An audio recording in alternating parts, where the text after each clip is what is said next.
저희는 지금 20하루 다니엘 기도를 오늘 새벽 5시에 마쳤습니다. 그리고 예배를 마치고 또 집에 다 돌아가셔서 1부, 2부, 3부, 4부 예배를 지금 계속 드리고 있습니다. 정말 감사한 것은 날씨를 하나님께서 주장하셔서 며칠간은 추웠지만 따뜻한 날씨를 주어서 전 성도님들이 한결같이 예배를 드릴 수 있도록 축복하셔서 감사하고, 또 성도님들이 한결같이 시작과 끝이 동일하게 모두가 다 참석하셔서 예배를 드려서 참으로 감사하게 생각합니다. 새벽마다 한 이 정도의 성도님들이, 우리 성가대도 오늘도 수고하셨는데 이 정도의 성도님들이 새벽에 모여서 하나님께 영광을 돌리고 다윗의 신앙에 대해서 우리가 말씀을 21일 동안 24회에 걸쳐서 계속했습니다. 그래서 오늘은 다윗의 마침표라고 하는 이 제목을 가지고 함께 말씀의 은혜를 나누려고 하는 것이죠. 성경이라는 것은 무엇일까? 성경은 창세기에서 요한계시록까지 무엇이 쓰여 있을까? 많은 사람들은 예수님께서 십자가에 달려 돌아가셔서 우리가 죄사함 받고 천국에 간다는 이야기로 정리를 합니다. 물론 맞는 얘기죠. 그러나 성경을 자세히 보면 성경 전체, 그러니까 창세기로부터 요한계시록까지 성경 전체는 딱 한마디로 정리가 됩니다. 그것은 바로 성전이라고 하는 것에 귀결되는 것이죠. 성전이라고 하는 것에 요약될 수 있습니다. 에덴 동산은 하나님께서 첫 번째 만든 성전이었습니다. 그런데 그 에덴 동산이 아담과 하와가 죄를 지으니까 성전에서 아담과 하와를 내쫓고 말죠. 그래서 아담과 하와는 내쫓겨서 세상으로 방황하게 됩니다. 그때부터 성전은 그들에게 없었습니다. 아브라함이 하나님께 예배드릴 때도 성전이 없어서 그냥 제단을 쌓았다, 그렇게 얘기합니다. 그런데 계속 아브라함의 시대부터 제단을 쌓기는 쌓는데 성전이 없었죠. 그러다가 아브라함이 이제 이삭을 낳고, 이삭이 야곱을 낳고, 야곱이 요셉을 낳아서 애굽으로 70명이 간 뒤에 애굽에서 한 250만 내지 300만 명이 되었습니다. 그것이 출애굽기에 기록되어 있습니다. 하나님께서 모세를 들어서 이스라엘 백성들아 너희가 나가라, 애굽에서 나가라, 그렇게 얘기할 때 모세가 바로에게 우리 나가겠습니다, 그렇게 얘기하니까 바로가 하는 얘기가 왜 나가려고 하니? 아니 여기서 살지 왜 나가려고 하니? 그렇게 말하니까 모세가 바로에게 대답하기를 우리 하나님께 예배하러 갑니다. 우리가 하나님께 예배하러 갑니다. 그 10번을 물어봤는데 10번 똑같이 예배하러 간다는 것이죠. 그래서 이스라엘 백성들이 애굽에서 나온 이유가 하나님께 예배하러 광야로 나왔습니다. 그런데 그들이 예배하러 나오기는 나왔는데 광야에 나와보니까 예배할 곳이 없는 거예요.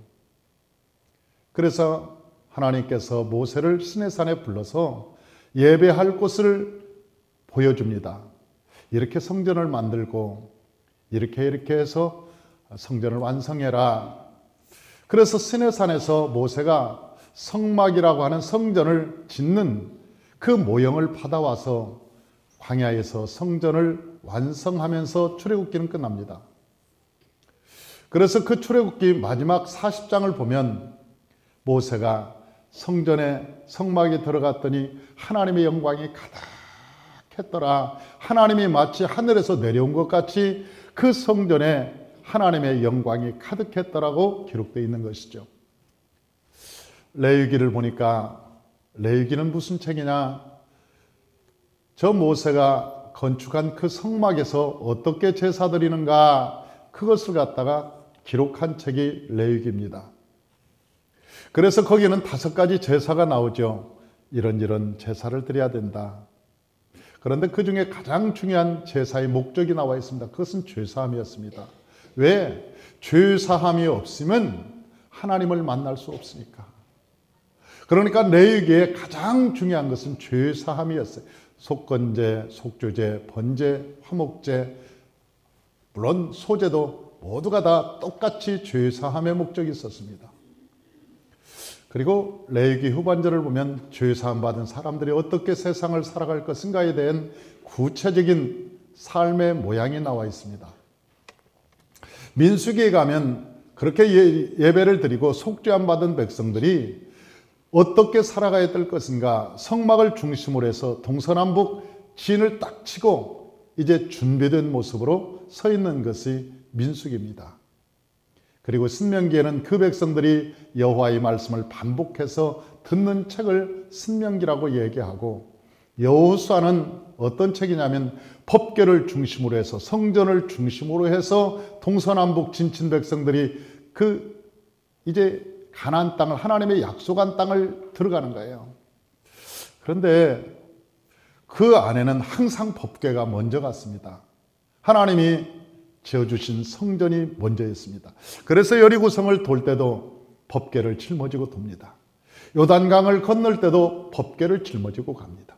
그런데 희한하게 법궤를 짊어지고 갈 때 그 여리고성도 무너지고, 그리고 요단강도 갈라지고 하나님의 기적이 임했다는 거죠. 법궤가 있는 곳에 가나안 땅에 전쟁이 굉장히 심했는데 하나님 법궤가 있으면 그 전쟁이 싸그리 이기는 거예요. 야, 법궤라는 것은 신기한 능력이 있나 보다. 그때부터 사람들이 그렇게 생각했습니다. 야, 법궤가 대단한 능력이 있나 보다. 법궤만 있으면 우리가 전쟁에 이기고 세상을 살아가는데 모든 것이 평탄하겠구나. 그래서 그때 당시 사람들은 법궤에 대해서 굉장히 중요하게 생각했습니다.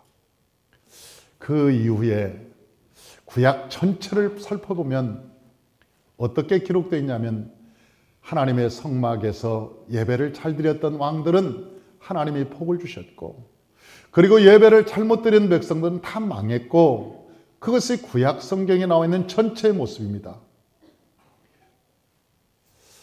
그러다가 말라기, 마지막 구약책에는 말라기가 있는데, 그 말라기는 제사를 엉터리로 하도 드리니까 하나님께서 성전문 닫아라.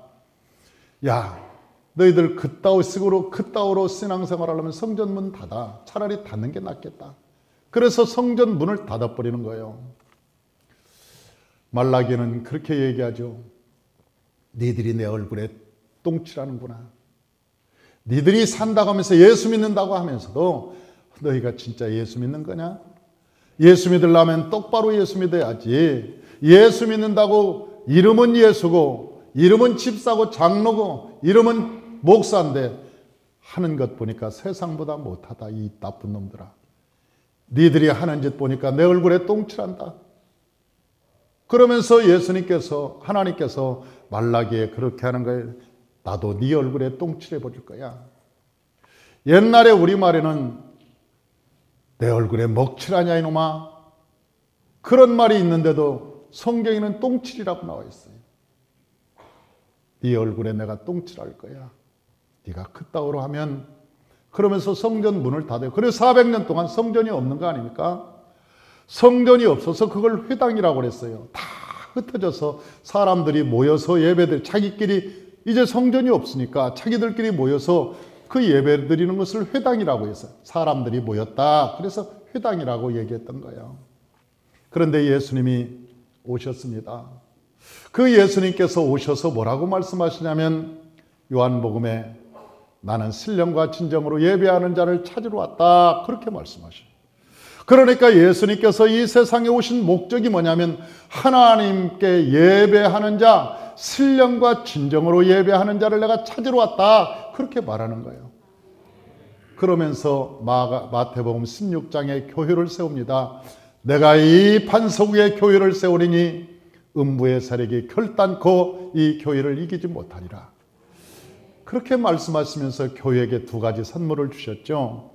하나는 천국의 열쇠를 주셨고, 하나는 성령을 주셨습니다. 그래서 이 교회가 가지고 있는 것은 천국의 열쇠인데 그 천국의 열쇠가 무엇인가 봤더니 요한복음 14장 14절에 뭐라고 나왔냐면 천국의 열쇠가 예수의 이름이라고 나와 있습니다. 너희가 내 이름으로 무엇이든지 원하는 대로 구하라. 그리하면 내가 수행하리라고 말씀하셨습니다. 그러니까 천국의 열쇠가 바로 예수의 이름이죠. 사랑하는 성도 여러분, 저와 여러분이 예수의 이름으로 선포할 때 하나님의 놀라운 기적이 일어나는 거예요. 예수의 이름을 가질 때. 그 다음에 주님께서 우리에게 이 교회에게 성령을 부어주신 거예요. 그래서 성령을 부어주셔서 교회를 세웠습니다. 그리고 제자들을, 교회에 들어오는 제자들을 양육하셨죠. 예수님께서는 12제자를 양육하셨습니다. 그리고 그 12제자들에게 교회를 맡기고 천국으로 올라가셨습니다. 그 이후에 12사도들이 한 일이 사도행전을 보니까 전 세계로 다니면서 교회를 세우는 일이었어요. 안디옥에 가서 교회 세우고, 빌립보 가서 교회 세우고, 갈라디아 가서 교회 세우고, 고린도 가서 교회 세우고, 로마서에 교회 세우고, 골로새서 가서 교회 세우고, 가는 곳마다 에베소에서 교회 세우고, 제자들이 한 사역이라고 하는 것은 가서 교회를 세우는 일이었습니다. 사도행전 보면 가는 곳마다 교회가 세워집니다. 그리고 로마서부터 시작, 로마에서의 모든 서신들은 저 사도들이 세운 교회에 보낸 편지를 서신서라고 얘기하는 거예요. 그러니까 로마서는 로마에 세워진 교회에 보낸 편지, 갈라디아서는 갈라디아에 세워진 교회에게 보내는 편지, 뿐만 아니라 고린도 전후서는 고린도에게 세워진 교회에게 보내는 편지, 그렇게 해서 각 사도들이 세운 교회에 보낸 편지를 우리가 서신서라고 그렇게 얘기하는 것이죠. 그리고 요한계시록이 마지막으로 남아 있습니다. 요한계시록이 무슨 책이냐 보면 언제 우리가 휴가할 건가? 언제 예수님이 오실 것인가? 여러분, 그것은 부차적인 얘기입니다. 물론 성경에 그 얘기가 나와 있습니다. 예수님께서 마지막 나팔에 호령과 천사장의 소리와 하나님의 나팔로 친히 하늘을 쫓아 강림하시는 그날이 있을 거라고 말씀합니다. 그러나 요한계시록의 주제는 아니라는 거예요. 그리고 우리가 휴거되는 것도 요한계시록의 주제가 아닙니다. 요한계시록의 비밀이 딱 두 가지가 있습니다. 그 두 가지는 주의 종과 그리고 교회에 대한 비밀이었습니다. 그것이 요한계시록 1장에 나와 있습니다. 이 세상의 가장 큰 비밀이 뭐냐? 주의 종에 대한 비밀과 그리고 교회에 대한 비밀이었습니다. 그것은 바로 예수님께서 오른손에 붙들고 있는 7별과 예수님이 다니셨던 금촛대, 여러분 7촛대의 비밀이라고 말씀하셨어요. 이 요한계시록은 7별의 비밀과 7촛대의 비밀이라 그렇게 말씀하셨어요. 그런데 왜 예수님께서 그렇게 말씀하셨을까 하는 것이죠. 사랑하는 성도 여러분, 이 세상에 가장 무서운 것은 무엇인지 아십니까? 이 세상에 가장 무서운 것은 목사들이 타락하는 것입니다. 이 세상에 가장 무서운 것은 목사들이 타락하는 것이 가장 무섭다고 얘기하는 것이에요. 왜 목사들이 타락하는가 봤더니 목회를 최우선으로 생각하지 않고 차선책으로 생각한다는 거예요. 그러니까 목회의 본질은 가장 중요한 하나님의 말씀과 기도와 하나님의 성령으로 충만한 삶을 누려야 되는데 목사가 그것보다 더 바쁜 일이 너무 많아졌다는 거예요. 골프 칠 일이 많아지고 나가서 기관장들하고 만날 일이 많아지고 많은 지도자들하고 만날 일이 많아지고 목사가 그런 일들이 너무나 많아졌다는 거예요. 너무나 바빠졌다는 거예요. 여러분, 그렇게 바쁜데 언제 기도합니까? 그렇게 바쁜데 언제 말씀을 연구합니까? 언제 그렇게 바쁜데 성령의 인도함은 언제 받습니까? 심각한 거죠. 그래서 요한계시록은 목사가 타락할 때 목사라고 부르지 않아요. 성경에서는 음녀라고 부르는 거예요. 세상과 착한 더러운 사람. 음녀. 그러니까 세상과 짝했다. 세상과 연합되어서 너희가 이제는 하나님의 신부가 아니라 세상과 다 간음을 하고 짝해서 더러워졌다. 너희들이 더러워졌다. 그래서 음녀라고 그러는 거예요. 하나님께서 요한계시록 17장에 그렇게 얘기합니다. 왜 그렇게 되었는가 봤더니 하늘에서 떨어졌어요. 요한계시록 9장에 보니까 하늘에서 별이, 큰 별이 떨어집니다. 그러니까 하늘에 있어야 될 별이 땅에 떨어진 거죠. 그리고 교회가 타락할 때, 교회라고 하는 것은 성도입니다. 교회의 공동체는 성도를 의미하는데, 이 교회가 타락하면 성경에서는 더 이상 교회를 교회라고 말하지 않습니다. 교회를 바벨론이라고 얘기합니다. 요즘 세상에서 그런데죠. 우리가 세상을 향해서 회개하라 그렇게 얘기하면 세상이 니들이나 해, 니들이나 회개해, 그렇게 말한다는 거죠. 그러니까 세상과 교회가 별반 다를 것이 그렇게 안 보인다는 거예요. 예수 믿는 사람이나 예수 믿지 않는 사람의 별반 다르지 않아요. 우리가 함께 어디 음식점에 가면 이게 개모임인지 그리스도인의 공동체인지 그게 잘 분간이 안 된다는 거예요. 그냥 음식이 나오면 같이 기도는 했어요. 그런데 그 이후의 삶은 똑같대. 개모임이나 예수 그리스도의 사람들의 모임이나, 아줌마 음식이 왜 이래요? 이거 하나 더 줘요. 빨리 와요. 이것 좀. 아주 상식이 없으면 뭘 상식하고, 그 어디도 하나님을 찾을 수가 없는 거예요. 그 모습 속에서 그 어디도 언어나 행동이나 어디에서도 하나님을 찾을 수가 없는 거예요. 여러분, 그렇게 해서 어떻게 하나님의 영광이 됩니까? 하나님께서 우리에게 말씀하셨잖아요. 너를 통해서 하나님의 영광이 드러나라고. 하나님이 우리를 통해서 하나님의 영광이 드러나기를 원하지 않습니까? 그런데 어떻게 그렇게 해서 하나님의 영광이 드러나겠냐는 거지. 저는 목회하면서 아주 딜레마에 빠졌습니다. 목회를 하면서 한 가지는 하나님의 성령을 받은 사람들이었어요. 하나님의 성령을 받아서 펄펄 뜁니다. 기도도 거품물고 합니다. 그리고 막 성령 받았다고 열심은 득심이고 열심히 합니다. 그런데 성령의 열매가 없는 거예요. 너무나 이기적이고 자기중심적이고 불량하고 말을 함부로 하고, 그 어디도 하나님께서 우리에게 말씀하신 사랑과 희락과 화평과 자비와 오래참과 자비와 양성과 충성과 온유와 절제라고 하는 이 열매가 그 어디에도 없는 거예요. 용감하게 하지, 마치 성령이 충만한 같이 열심은 하는데 열매가 나타나지 않는. 저건 뭐지? 성경에서는 저러지 않는데, 성경에서는 저런 열매가 없는데 왜 저 사람은 성령을 받아도 저런 열매가 안 나타나는 거지? 그건 딜레마였어요. 제 목회하면서 굉장한 딜레마였습니다. 또 하나는 아주 인격적으로 점잖습니다.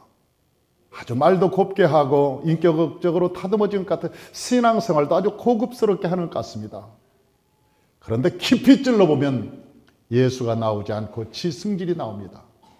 아주 오만함이 나오고 교만함이 나옵니다. 방자하기가 그럴 데 없습니다. 언제나 그 깊이 찔러보면 뭐가 나오냐면 사람이 나온다는 거예요. 이건 또 뭐지? 이건 또 뭐냐?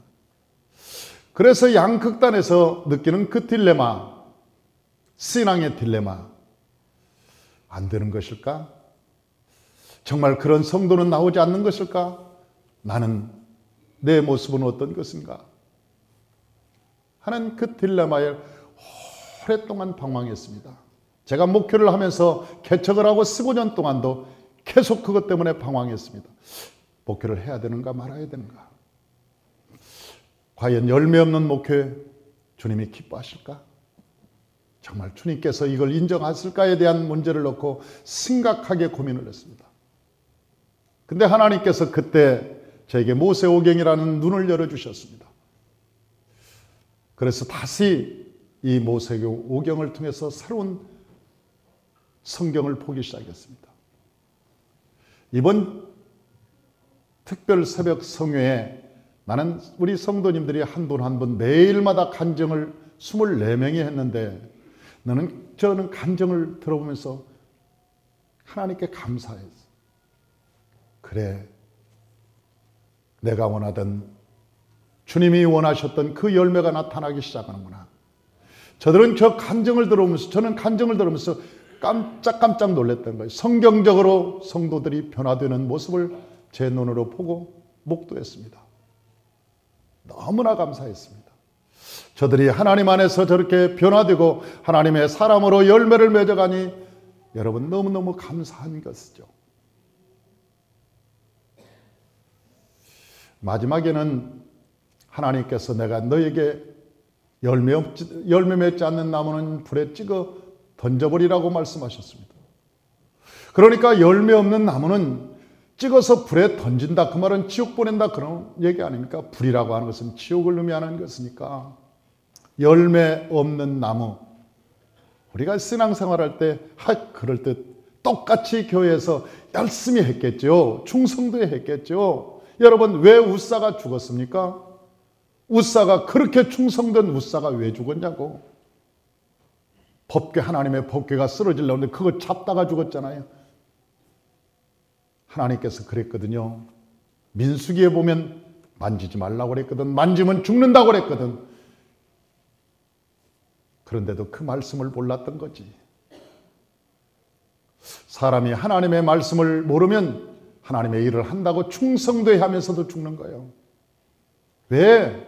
말씀대로 하지 않고 내 뜻대로 내 마음대로 하니까.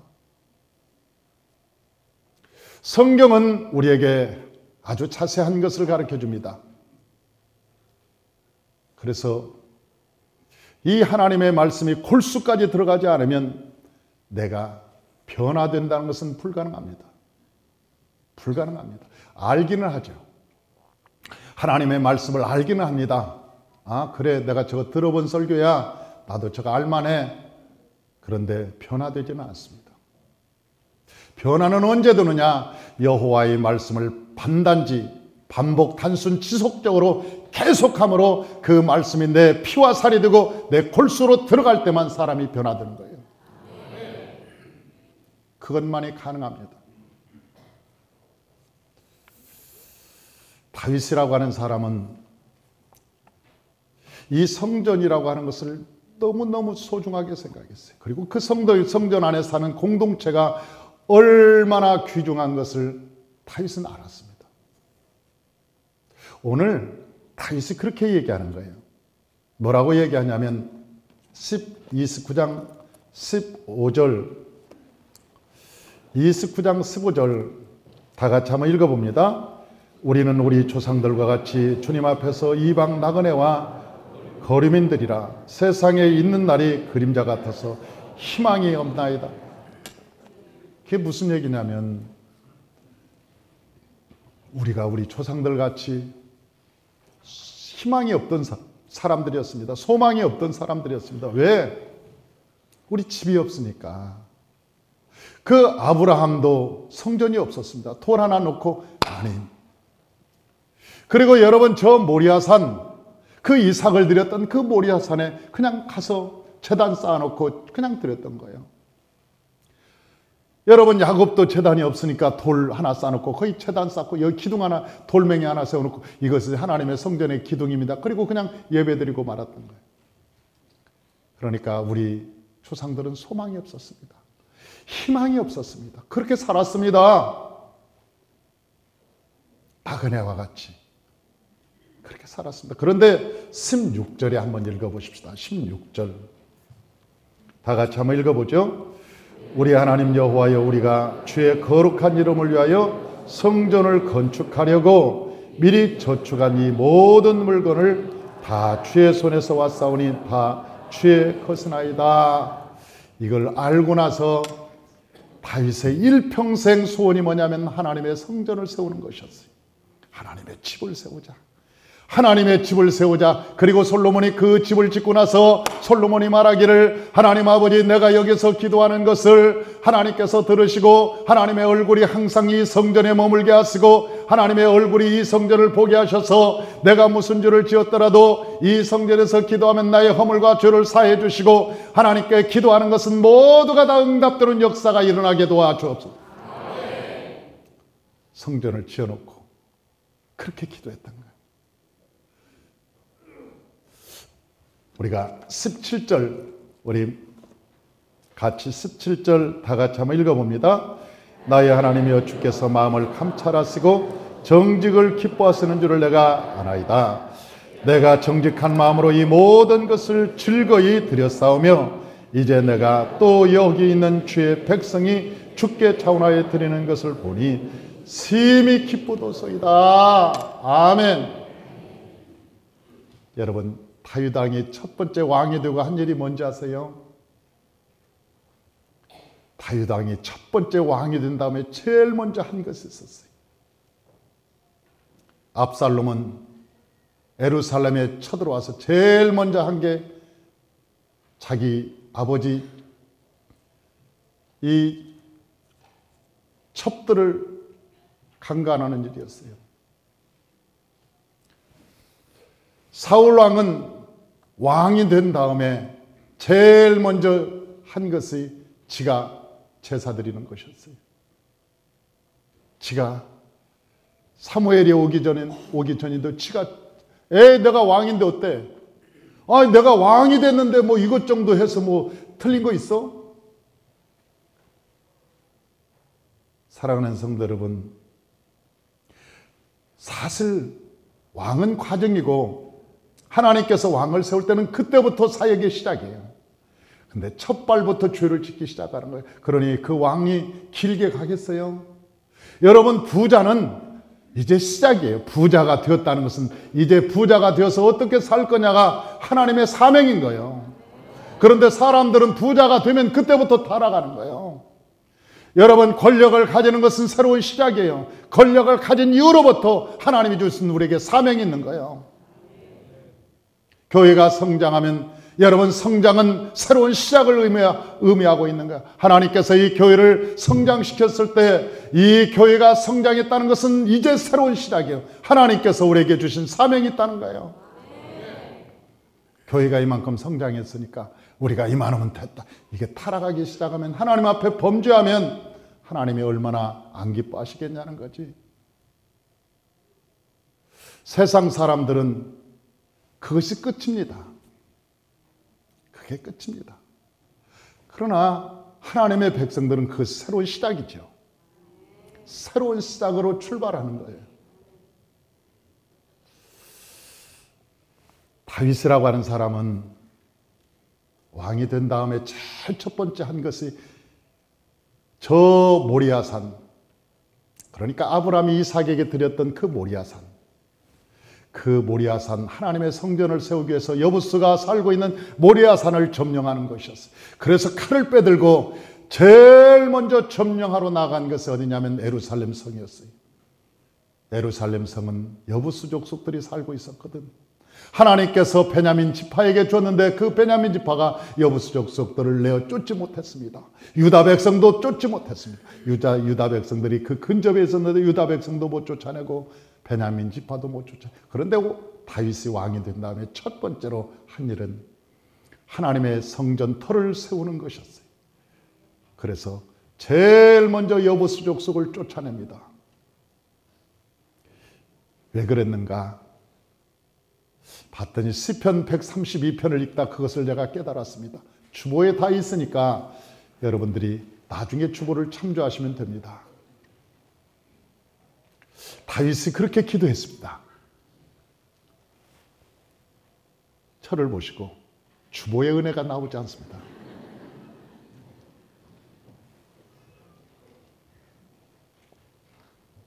다윗이 말하기를 하나님이여 내가 서원한다고 그랬어요. 내가 서원하오니 내가 법궤를 찾기 전에는 집에도 안 들어가고 내가 법궤를 찾기 전에는 침상에 차지도 않을 것이고 내가 침상에 눕지도 않을 것이고 내 눈꺼풀이 내려앉아도 내가 다시 뜰 것이고 법궤를 찾기 전에는 여호와여 내가 편안하게 살 수 없습니다. 그러니까 다윗은 그 젊은 시절부터 하나님의 법궤를 사모했던 거예요. 하나님이 어디 계시고 싶은 것을 다윗은 알았던 거예요. 그래서 다윗이라고 하는 사람은 하나님의 집을 지으려고 그렇게 열심히 하고 왕이 된 다음에 또한 전쟁에서 수많은 전리품을 다 거두고 나중에 이 세상을 떠나기 전에 이 전리품을 다 여호와께 다 드리는 거예요. 하나님의 성전을 세우라고 다 드렸어요. 그런데요, 그 이유가 있었습니다. 나중에 이 다윗이 고백을 해요. 오늘 시간이 많이 가니까 자릅시다. 아니, 오늘만 설교할 겁니까? 길면 중간에 자르고 또 시간이 남으면 다음 주에 또 하고.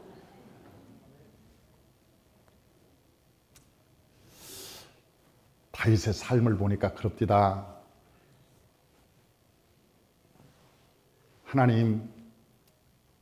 하나님께서 골리앗을 이길 때 나는 젊었을 때는 내가 몸이 날쌘 돌이라 내가 이긴 줄 알았습니다. 그런데 세월이 지나서 보니까 그것도 하나님이 이기게 하셨습니다.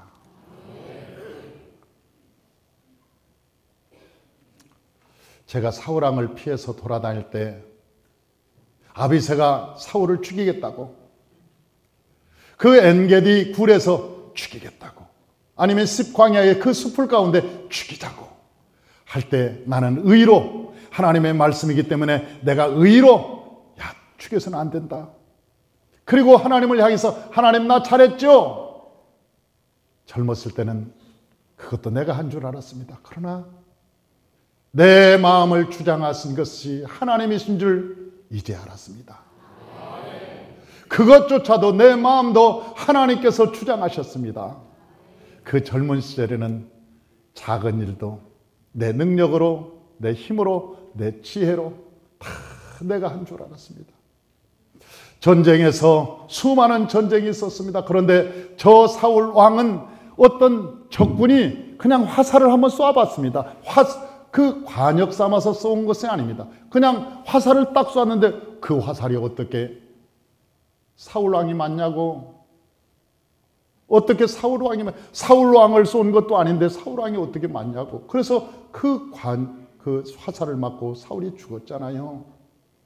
다윗은 젊은 시절에 그래도 내가 싸움을 잘하고 골리앗을 이기고, 그래도 전쟁에서 능한 자 저 곰들을 다 죽이고 내가 저 들짐승들을 죽였던 내 용맹함, 담대함 때문에 사는 줄 알았는데, 적군에서 수많은 화살을 피하게 하신 것도 하나님이요, 이긴 것도 하나님이시요, 내가 그 전쟁에서 승리해서 전리품을 얻은 것도 하나님이시라. 그걸 깨달은 거예요. 그래서 시편 23편을 기록하는 겁니다.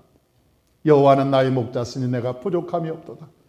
그가 나를 푸른 초장에 누이시고 쉴만한 물고로 나를 인도하시는도다.